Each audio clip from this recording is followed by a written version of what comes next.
Halo, perkenalkan saya Maria Lauda Andarti dengan NIM F1121201002 dari Universitas Tanjung Pura Pontianak, Program Studi Pendidikan Guru, Pendidikan Anak Usia Dini.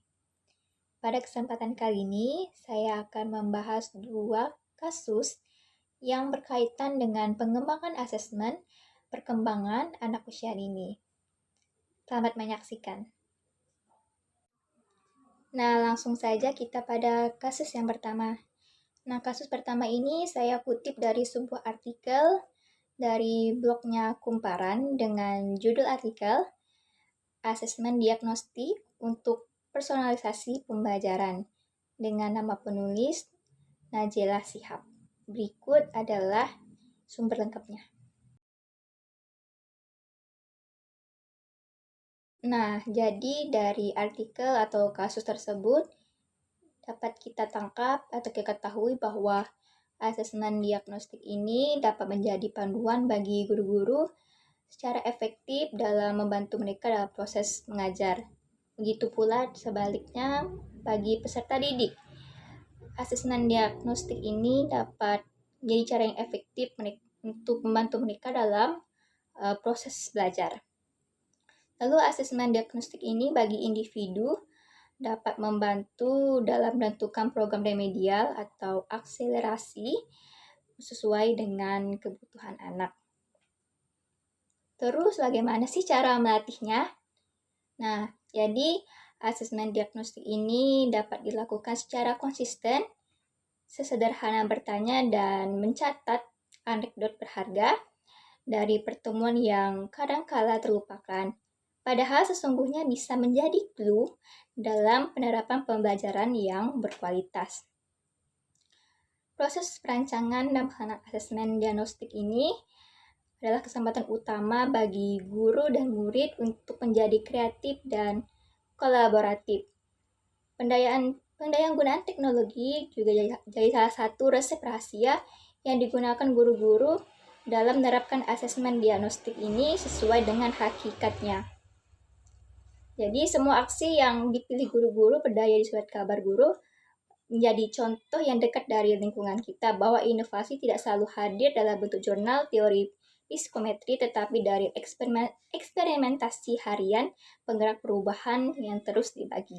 Baik, kita langsung saja pada kasus yang kedua.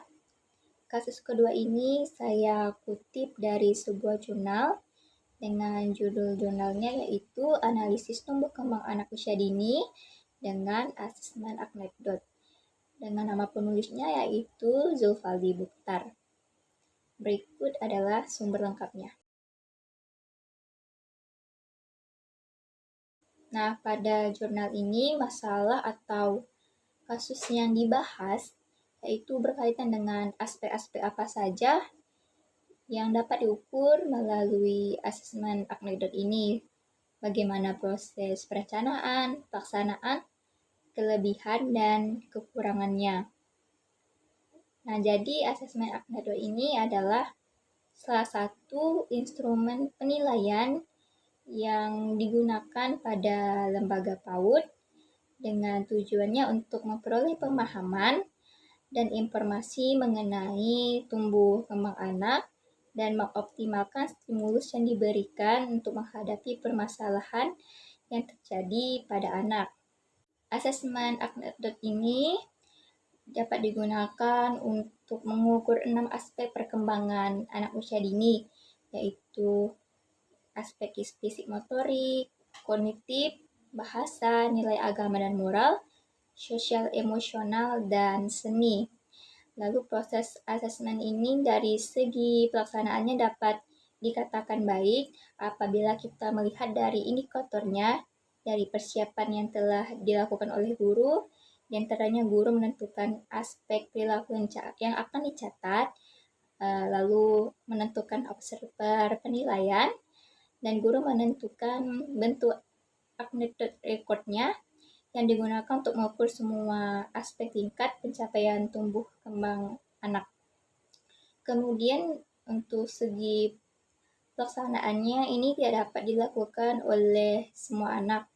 Jadi guru inti dan guru pendamping berkolaborasi untuk mencatat peristiwa atau perilaku insiden yang terjadi pada beberapa anak saja.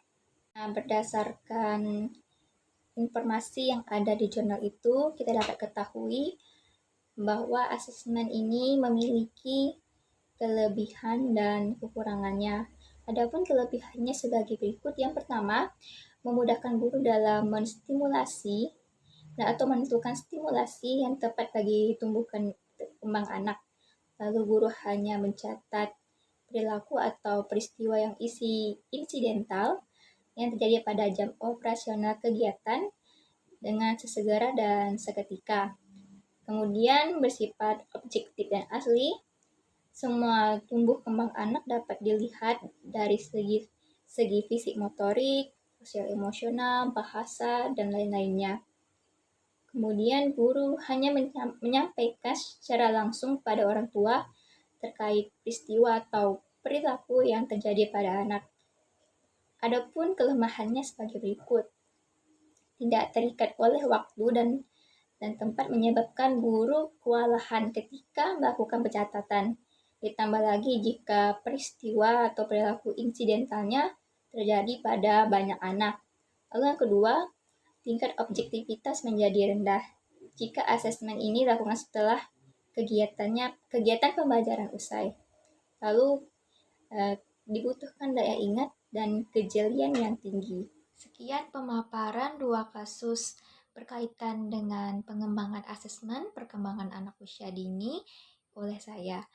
Maaf apabila terdapat banyak kesalahan dari tutur kata maupun informasi yang saya berikan. Semoga dengan kedepannya kita dapat lebih memahami dan mengerti tentang asesmen anak usia dini ini. Saya Mariela Andarti, pamit undur diri. Terima kasih dan sampai jumpa.